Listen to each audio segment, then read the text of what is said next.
یہ ساری باتیں ان کے کام آئے گی۔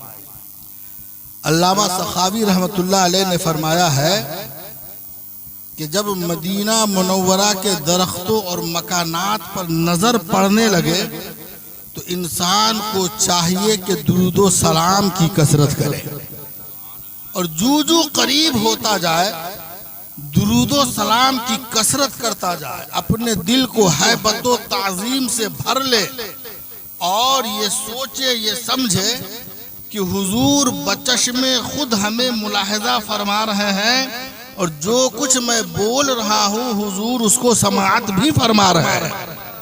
بلکہ ہمارا تو عقیدہ یہ ہے کہ جہاں بھی ہو وہیں سے دو صدا سرکار سنتے ہیں، سرے آئینہ سنتے ہیں، پسے دیوار سنتے ہیں، کھڑے رہتے ہیں اہل تخت بھی دہلیز پر ان کے، فقیروں کی صدائیں بھی شہ ابرار سنتے ہیں۔ میں صدقے جاؤں ان کی رحمت للعالمینی پر، پکارو چاہے جتنی بار وہ ہر بار سنتے ہیں۔ اور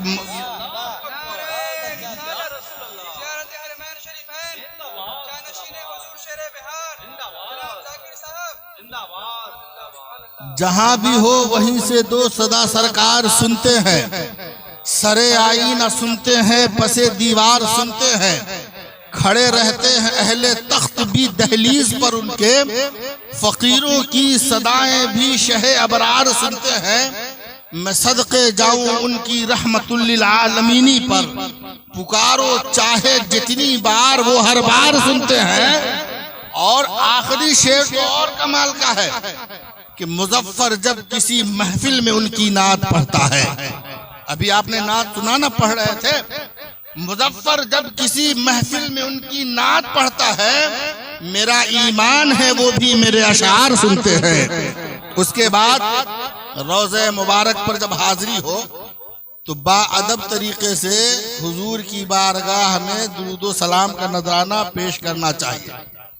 الصلاۃ والسلام علیک یا رسول اللہ، الصلاۃ والسلام علیک یا حبیب اللہ، الصلاۃ والسلام علیک یا نبی اللہ۔ اور روضہ مبارک پر حاضری کے بعد اپنے لیے اور ساری دنیا کے مسلمانوں کے لیے خیرات و برکات کی دعا مانگیں۔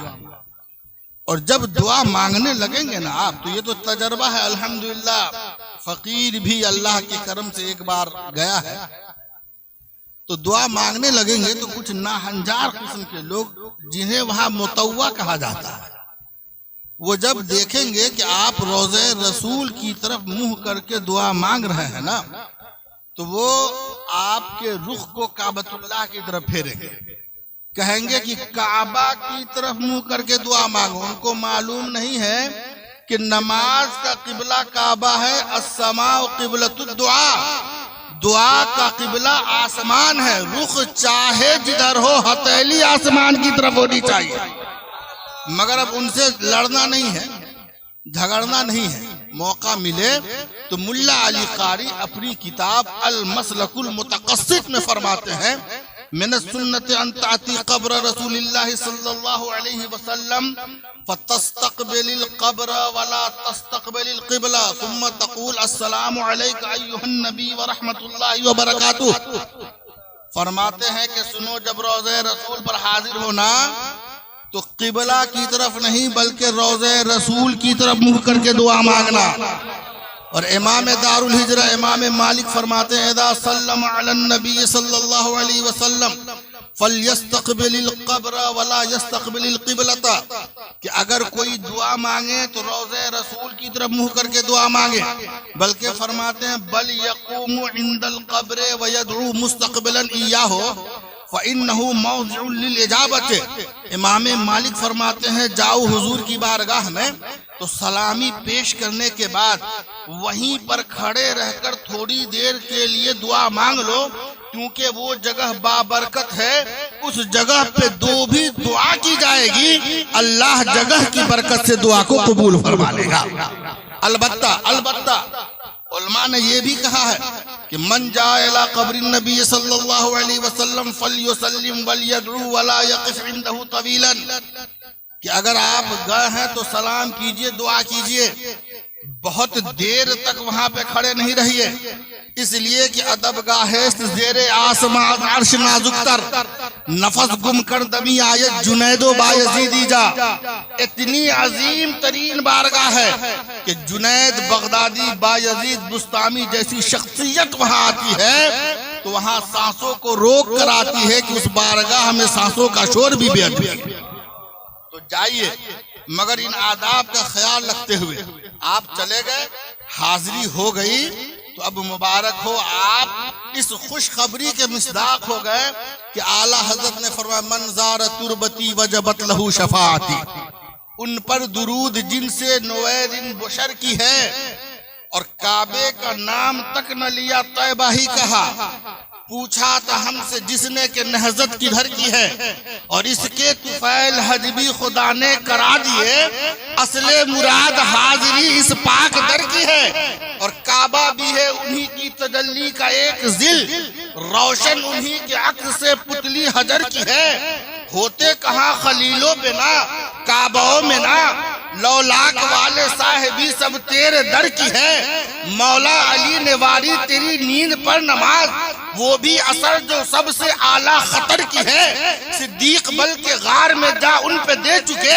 اور حفظ جان تو جان فروز غرر کی ہے، ہاتھوں نے ان کو جان انہیں پھیر دی نماز، پر وہ تو کر چکے تھے جو کرنی بشر کی ہے، ثابت ہوا کہ جملہ فرائض فروع ہے، اصل الاصول بندگی استاد ور، ثابت ہوا کہ جملہ فرائض فروع ہے، اصل الاصول بندگی استاد ور کی ہے۔ اب دیکھیں اعلیٰ حضرت کا کمال، دیکھیے کمال، آپ جائیں گے بہت سارے لوگ کہیں گے کہ دعا کر دیجئے گا، دعا کر دیجئے گا، تو اعلیٰ حضرت ہم کو لگ رہا ہے کہ یہ شعر بہت تعجب میں کہہ رہے ہیں کہ جن جن مرادوں کے لیے احباب نے کہا، جن جن مرادوں کے لیے احباب نے کہا، پیش خبیر کیا مجھے حاجت خبر کی ہے، اور بن مانگے دینے والے کی نعمت میں غرق ہیں، مانگے سے جو ملے کسے فہم اس قدر کی ہے، بغیر مانگے اتنا آتا ہوا ہے ان کے صدقے میں، مانگنے کے بعد کتنا آتا ہوگا اس کا تو کوئی اندازہ ہی نہیں کر سکتا ہے۔ قرآن شریف کی ایک آیت ہے، یا ایھا الذین آمنوا لا ترفعوا اصواتکم فوق صوت النبی ولا تجهروا له بالقول كجهر بعضكم لبعض ان تحبط اعمالكم وانتم لا تشعرون، کہ اللہ رب العزت نے ایمان والوں کو فرمایا کہ ایمان والوں لا ترفعوا اصواتکم فوق صوت النبی، کہ اپنی آواز نبی کی آواز پر بلند نہ کرو، اور جیسے آپس میں ایک دوسرے سے چیخ کر چلا کر بات کرتے ہو ویسے بات نہ کرو، کہیں ایسا نہ ہو کہ تمہارے عمل برباد ہو جائے اور تمہیں اس کی خبر بھی نہ ہو۔ صحابہ کرام رضوان اللہ علیہم اجمعین اس کا خیال رکھتے تھے۔ حضرت عمر رضی اللہ عنہ نے مسجد نبوی میں دو شخص کو بلند آواز سے بات کرتے ہوئے دیکھا، دونوں کو بلایا اور بلا کر پوچھا من انتما او من این انتما، کہ تم دونوں کون ہو اور کہاں سے آئے ہو؟ قالا من اہل الطائف، کہنے لگے حضور ہم لوگ یہاں کے نہیں ہیں، ہم لوگ طائف کے رہنے والے ہیں۔ تو حضرت عمر نے فرمایا لو کنتما من اہل البلد لاوجعتکما ترفعان اصواتکما فی مسجد رسول اللہ، تم لوگ طائف کے ہو اس لیے چھوڑ رہا ہوں، اگر مدینے کے ہوتے تو بہت مار مارتا، تم مسجد نبوی میں زور زور سے بات کر رہے ہو، تمہیں معلوم نہیں ہے کہ محبوب رب کریم یہاں آرام فرما رہے ہیں۔ صحابہ کرام اور حضرت علی رضی اللہ عنہ کے بارے میں علامہ تقی الدین سبکی نے اپنی معروف کتاب شفاء السقام میں لکھا کہ ما عمل علی بن ابی طالب النسراء دارہ الا بالمناصع، کہ ان کو گھر کی چوکھٹ وغیرہ بنانی تھی، تو گھر کی چوکھٹ گھر کے پاس بنے گی نا، وہ ریگستان میں جا کر بنا اور وہاں سے لا کر گھر میں انتہائی آرام سے اور سکون سے فٹ کیا۔ وجہ کیا تھی؟ تو فرماتے توقیاً لذالک، کہ یہاں حضور آرام فرما رہے ہیں، یہاں یہ سب کام کرنے میں شور ہوگا تو رسول اللہ کو کہیں تکلیف نہ ہو جائے۔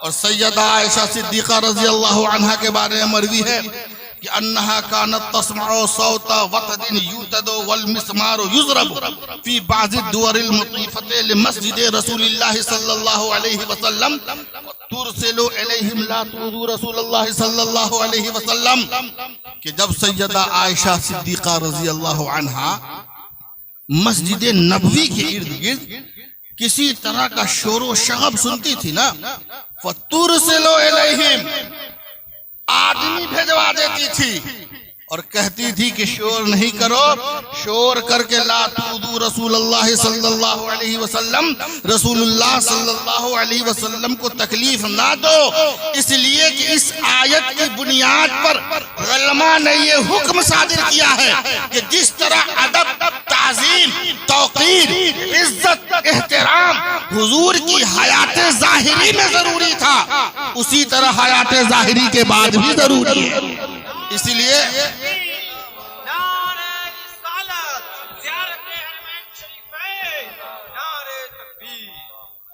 اب اسی طرح قرآن شریف ایک آیت اور ہے، وَلَوْ أَنَّهُمْ إِذْ ظَلَمُوا أَنفُسَهُمْ جَاءُوكَ فَاسْتَغْفَرُوا اللَّهَ وَاسْتَغْفَرَ لَهُمُ الرَّسُولُ لَوَجَدُوا اللَّهَ تَوَّابًا رَحِيمًا، کہ محبوب اگر یہ اپنی جانوں پر ظلم کر بیٹھے، آپ کی بارگاہ میں آئے، آپ کی بارگاہ میں آئے، وہ جہنم میں گیا جو ان سے مستغنی ہوا، ہے خلیل اللہ کو حاجت رسول اللہ کی، سورج الٹے پاؤں پلٹے چاند اشارے سے ہو چاک، اندھے نجدی دیکھ لے قدرت رسول اللہ کی، اور عرش حق ہے مسند رفعت رسول اللہ کی، دیکھنی ہے حشر میں عزت رسول اللہ۔ قرآن شریف کی آیت ہے کہ اگر گناہ کر بیٹھو تو حضور کی بارگاہ میں آؤ، رکھیے ادھر رکھیے، ڈسٹرب ہو جاتا ہے، رکھتے جائیے، رکھنا ہوتا۔ حضرت علی رضی اللہ، ادھر رکھتے، حضرت علی رضی اللہ عنہ فرماتے ہیں کہ ہم حضور کے حیات ظاہری کے بعد 3 دن بعد ایک اعرابی حضور کے روضہ انور پر آیا اور یہی آیت پڑھنے کے بعد حضور کی بارگاہ میں عرض کرنے لگا کہ حضور ہم آپ کی بارگاہ میں حاضر ہیں، اب آپ میرے لیے استغفار فرما دے تو اللہ بھی مجھے معاف فرما دے گا۔ تو وہاں جتنے لوگ تھے سب کا بیان ہے کہ جب اس اعرابی نے یہ عرض کی تو قبر مبارک سے یہ آواز آئی کہ قد غفر لکا، اے اعرابی جا، میں نے تیرے لیے استغفار کر دیا ہے اور اللہ نے تمہارے تمام گناہوں کو معاف فرما دیا ہے۔ اعلیٰ حضرت فرماتے ہیں مجرم بلائے آئے ہیں، جاؤ کہے گواہ، پھر رد ہو کب یہ شاد، کریموں کے در کی ہے، اور بخدا خدا کا یہی ہے در، نہیں اور کوئی مفر مگر جو وہاں سے ہو، یہیں آ کے ہو، جو یہاں نہیں تو وہاں۔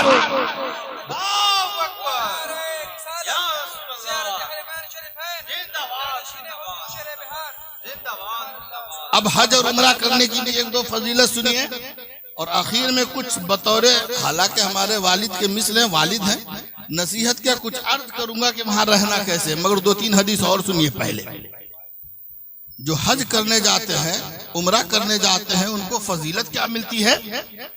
تو اللہ کے رسول نے فرمایا عن ابی ہریرہ رضی اللہ عنہ قال قال رسول اللہ صلی اللہ علیہ وسلم الحجاج والعمار وفد اللہ ان دعوه اجابهم وان استغفروه غفر لهم۔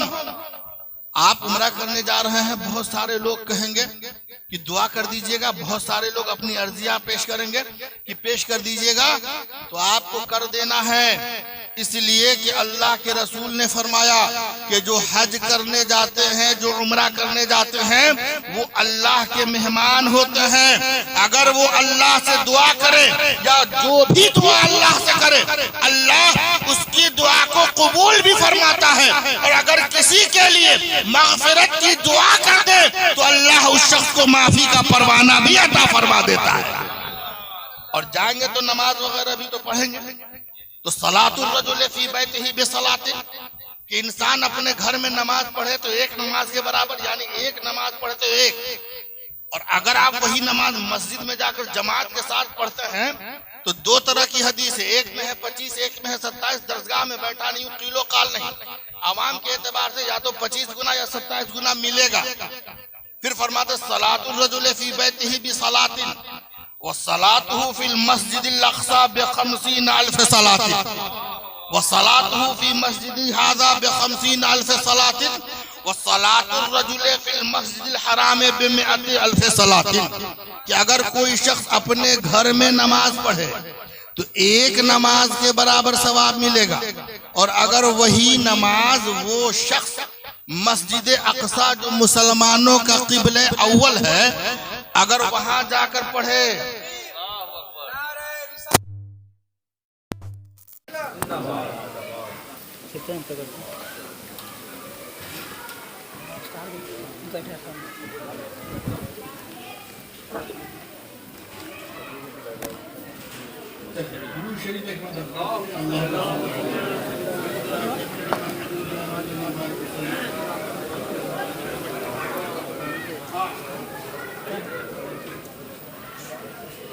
انسان گھر میں نماز پڑھے تو ایک نماز مسجد میں جا کر پڑھے تو 27 گنا، اور اگر وہی نماز مسجد اقصی میں جا کر پڑھے تو ایک نماز پڑھے گا اللہ 50,000 نمازوں کا ثواب عطا فرمائے گا، اور اگر وہی نماز وہ مسجد نبوی میں جا کر پڑھے تو ایک نماز پڑھے گا اللہ رب العزت 50,000 نمازوں کا ثواب عطا فرمائے گا. وصلاۃ الرجل فی المسجد الحرام ب100,000 صلاۃ.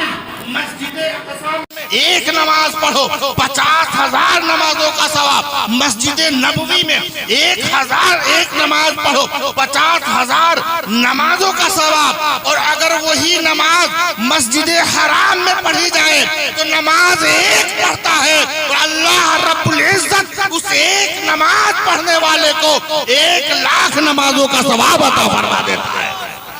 ایک نماز پڑھیں گے تو 1,00,000.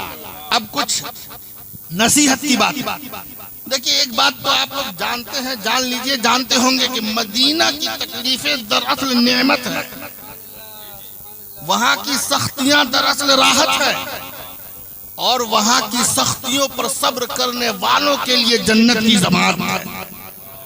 اور میں اپنی طرف سے نہیں کہہ رہا ہوں، اللہ کے رسول نے فرمایا کہ لا يصبر على لاواء المدینة احد من امتی الا كنت له شفیعا یوم القیامہ. کہ جو کوئی مدینہ شریف جائے گا اور وہاں کسی قسم کی اس کو کوئی تکلیف ہوگی اور صبر کر لے گا، ناشکری نہیں کرے گا، تو اللہ کے رسول فرماتے ہیں کہ مدینے کی تکلیف پر جو صبر کر لے گا، اس صبر کرنے کے بدلے میں اس شخص کو میری شفاعت نصیب ہو جائے گی. مدینے کی تکلیف. علامہ سید احمد سعید کاظمی پاکستان کے جب یہ پہلی مرتبہ گئے تھے نا عمرہ کرنے یا حج کرنے گئے ہوں گے، ذہن میں تو بات ہے نہیں، مگر گئے تھے حج یا عمرہ کرنے، تو مدینہ شریف میں ایک کانٹا ان کے پاؤں میں چبھ گیا. ابھی آپ نے سنا کانٹا والا، اسی قبیل کا یہ بھی واقعہ ہے. یہ کانٹا چبھ گیا، بہت تکلیف دے رہا تھا، تو یہ فرماتے میں نے سوچا کہ نکال لیتا ہوں. پھر کہتے ہیں کہ نکالنے سے پہلے مجھے امام عشق و محبت اعلیٰ حضرت فاضل بریلوی رضی اللہ عنہ کی محبت یاد آ گئی کہ وہ مدینے کے کانٹوں سے کس طرح محبت فرماتے تھے. اب آگے جانے سے پہلے ایک بات ذہن میں رکھ لیجئے تاکہ واقعے کا لطف اور آئے، عشق کی چنگاری کی لو اور تیز ہو جائے. کانٹے کا کام پاؤں کے علاوہ کہیں نہیں ہے. ایسا ہی ہے نا، عام طور پہ پاؤں ہی میں چبھتا. یہ شاذ ہوگا کہ اگر کسی کے پیشانی میں، کسی کے ہاتھ وغیرہ میں چبھ گیا ہوگا، تو عام طور سے پاؤں میں. تو کہتے ہیں کہ اعلیٰ حضرت مدینے کے کانٹوں سے جو محبت کرتے تھے نا، وہ محبت مجھے یاد آ گئی، لہذا میں نے کانٹے کو نہیں نکالا، درد خود بخود ختم ہو گیا. تو اعلیٰ حضرت مدینے کے کانٹوں سے محبت کیا کرتے تھے؟ تو اعلیٰ حضرت فرماتے ہیں کہ ان کے حرم کے خار کشیدہ ہے. کس لیے؟ کشیدن مصدر کھینچنا، کھینچا کھینچا رہنا، دور دور رہنا. ان کے حرم کے خار کشیدہ ہے کس لیے؟ آنکھوں میں آئے، سر پہ رہے، دل میں گھر کرے. اور استاد زمن فرماتے ہیں کہ خار صحرائے نبی پاؤں سے کیا کام تجھے؟ خار صحرائے نبی، پاؤں سے کیا کام تجھے؟ آ میری جان میرے دل میں ہے رستہ تیرا، آ میری جان میرے دل میں ہے رستہ تیرا۔ یہ خاندان اعلیٰ حضرت کا کمال ہے۔ اعلیٰ حضرت کو یوں ہی امام عشق و محبت نہیں کہا جاتا ہے۔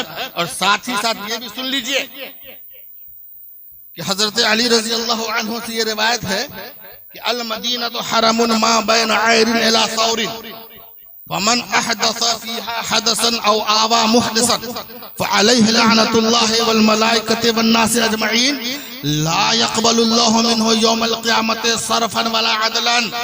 کہ جو کوئی مدینہ میں جا کر برا کام کرے گا نا، یا کسی برے کام کرنے والے کو پناہ دے گا، اس کا ساتھ دے گا، اس کے برائی کو چھپائے گا، جتنی بھی صورتیں ہو سکتی ہے، تو اللہ کے رسول فرماتے فعلیہ لعنت اللہ والملائکۃ والناس اجمعین، کہ اس پر اللہ کی بھی لعنت، فرشتوں کی بھی لعنت، انسانوں کی بھی لعنت۔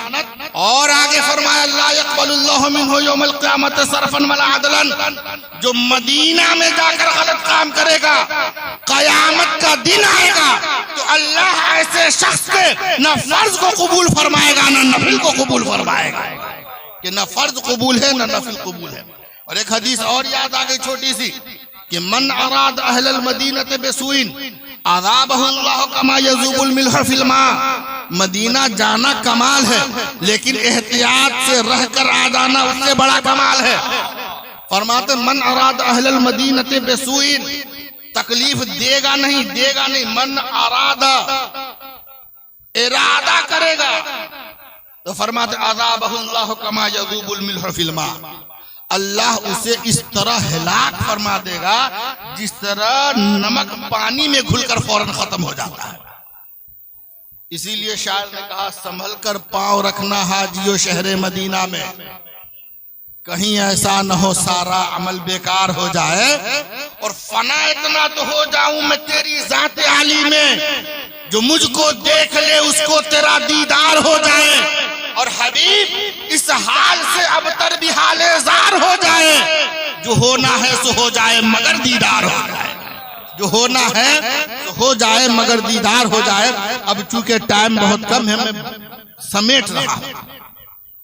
اللہ کے رسول نے فرمایا کہ من استطاع ان یموت بالمدینہ فلیمت بها فانی اشفع لمن یموت بها۔ اللہ کے رسول نے فرمایا کہ جس شخص کے اندر اس بات کی استطاعت ہو کہ وہ مدینے میں مرے، غور سے سنیے، جس شخص کی استطاعت، جو شخص اس بات کی استطاعت رکھے کہ وہ مدینے میں مرے، تو اسے چاہیے کہ وہ مدینے میں مرے، کیونکہ میں اس کی شفاعت کروں گا جو مدینے میں وفات پا جائے گا۔ استاد زمن فرماتے ہیں کہ کون کہتا ہے کہ زینت خلد کی اچھی نہیں، لیکن اے دل فرقت کوئے نبی اچھی نہیں، تیرا دل کو جلوہ ماہ عرب درکار ہے، چودھویں کے چاند تیری چاندنی اچھی نہیں، اس گلی سے دور رہ کر کیا مرے ہم کیا کیے، آہ ایسی موت ایسی زندگی اچھی نہیں، اور ان کے در پر موت آ جائے تو جی جاؤں حسن، ان کے در سے دور رہ کر زندگی اچھی نہیں، ان کے در سے دور رہ کر زندگی اچھی نہیں۔ اور حضرت عمر بن خطاب رضی اللہ عنہ یہ دعا فرمایا کرتے تھے کہ اللہم ارزقنی شہادتا فی سبیلک واجعل موتی فی بلد رسولک، کہ اللہ مجھے شہادت کی موت عطا فرما، اور یہ شہادت اپنے نبی کے شہر مدینہ منورہ میں عطا فرما۔ یہ دعا فرماتے تھے۔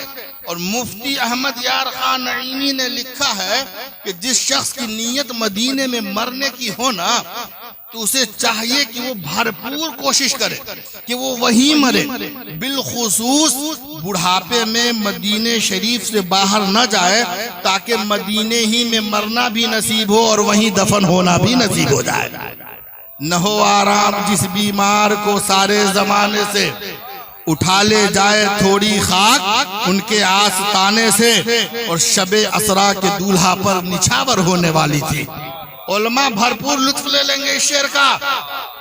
کہ جہاں جائیے، جس گاؤں میں جائیے، جس علاقے میں، جس محلے میں، جس ضلع میں، صوبہ میں، ملک میں، کنٹری میں، بر اعظم میں، ہر جگہ آدمی آدمی آدمی.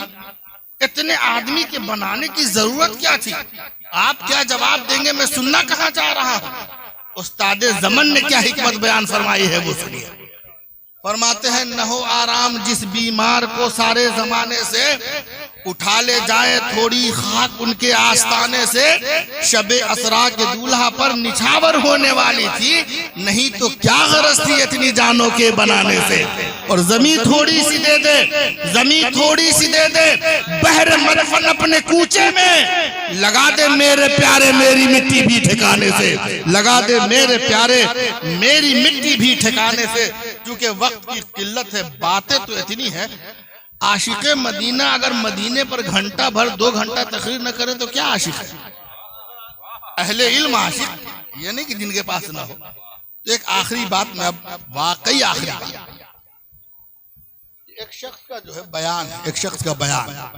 اب آج کل کچھ لوگ جاہل قسم کے لوگ ہر چیز کی دلیل قرآن سے مانگتے ہیں یا حدیث سے. تو میں ہنسنے لگتا ہوں کہ اس کو ابھی اتنا ہی نہیں معلوم ہے کہ کس چیز کی دلیل قرآن سے دینی ہے اور کس چیز کی حدیث سے دینی ہے. کہتا قرآن میں ہے کہ نہیں. ایک آدمی تو ہم سے یہ پوچھا کہ کربلا کا جو شہادت کا واقعہ ہے وہ حدیث کی کس کتاب میں؟ ہم کہے جاؤ ہم کو نہیں معلوم ہے کچھ. کیونکہ وارث عن الجاہلین پر بھی تو ہم ہی کو عمل کرنا ہے. وَإِذَا خَاطَبَهُمُ الْجَاهِلُونَ قَالُوا سَلَامًا، اس پر بھی تو ہم ہی کو عمل کرنا ہے. تو ایک واقعہ ہے جو میں نے کہیں پڑھا تھا، ذہن میں ہے. ایک شخص مدینہ منورہ میں تھا. اچھا اس کے بعد مختصراً حضرت ایک بات اور اگر آپ اجازت دیں گے تو سنا دوں گا.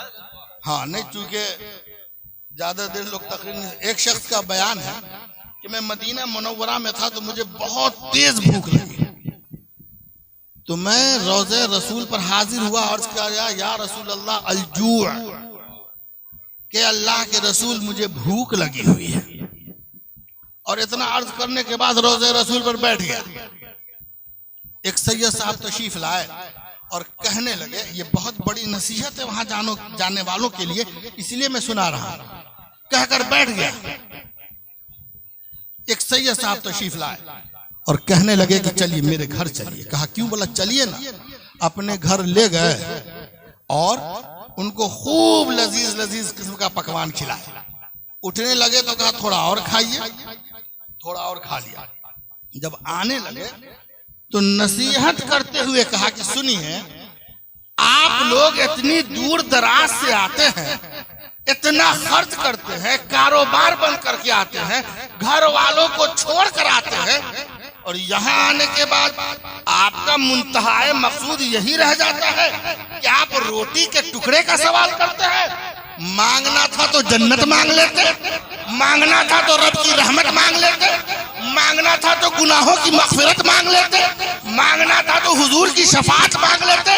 تم کو معلوم نہیں ہے کہ تم ایسی بارگاہ میں ہو کہ مانگیں گے مانگے جائیں گے، منہ مانگی پائیں گے. سرکار میں نہ لاہ نہ حاجت اگر کی ہے، جو بھی مانگو گے مل جائے گا. البتہ کبھی کبھار ہوتا کیا ہے؟ ہوتا یہ ہے کہ بسا اوقات مانگنے والے عجیب عجیب چیز مانگ کے، عجیب طرح کا سوال کر کے اپنے سوال کو بیکار کر لیتے ہیں. مثلا ایک بادشاہ کے پاس ایک بھکاری گیا اور اس نے کہا کہ 5 روپیہ دیجیے. تو بادشاہ غصہ کیا ہے، 5 روپیہ مانگنے کے لیے تم کو شاہی دربار میں آنے کی ضرورت تھی، وہ 5 روپیہ تو تم کو کوئی بھی دے دیتا. یہ سوال میری شان کے خلاف ہے، میری شان کے مطابق مانگنا. تو اس نے کہا آدھی سلطنت دے دیجیے.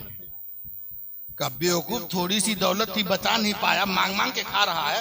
اب سلطنت مانگ رہا ہے کہ اس کو بھی ختم کر کے خود بھی فقیر بنا ہے، مجھ کو بھی فقیر بنا دے گا. دونوں سوال تم نے برباد کر لیا. پہلا سوال میری شان کے خلاف، دوسرا سوال تمہاری شان کے خلاف. مگر حضور کی بارگاہ میں جا کر یہ سب نہیں کرنا ہے، بلکہ شاعر نے کہا کہ مانگنے کا شعور دیتے ہیں، مانگنے کا شعور دیتے ہیں. جو بھی مانگو حضور دیتے ہیں، اور کم مانگ رہے ہیں نہ سوا مانگ رہے ہیں. جیسا ہے غنی ویسی عطا مانگ رہے ہیں. حضور کی بارگاہ میں جائیے، جو مانگنا ہے مانگ لیجئے۔ جب ساری دنیا ان کے صدقے میں ہے تو اب بچا کیا ہے؟ جو مانگنا ہے مانگ لیجئے۔ البتہ اس بات واقعے میں کہ حضور سے روٹی کے ٹکڑے کے سوال کرنے میں کوئی عیب نہیں ہے، کوئی قباحت نہیں ہے، بلکہ ہمارے بزرگوں نے تو اپنے آپ کو منسوب کیا ہے حضور کے در کے ٹکڑوں کی طرف۔ مفتی اعظم سرکار نے فرمایا، کھاتے ہیں تیرے در کا، پیتے ہیں تیرے در کا، کھاتے ہیں تیرے در کا، پیتے ہیں تیرے در کا، پانی ہے تیرا پانی، دانا ہے تیرا دانا، اور سنگے تیرے جانا پہ کرتا ہوں تبھی سائی، سجدہ نہ سمجھ نزدی سر دیتا ہوں نظرانہ، اور تیرے ٹکڑوں پہ پلے غیر کی ٹھوکر پہ نہ ڈال، جھڑکیاں کھائے کہاں چھوڑ کے صدقہ تیرا۔ اب وقت واقعتاً بہت کم ہے، اس لیے بات ختم کی جائے انشاءاللہ۔ بہت ساری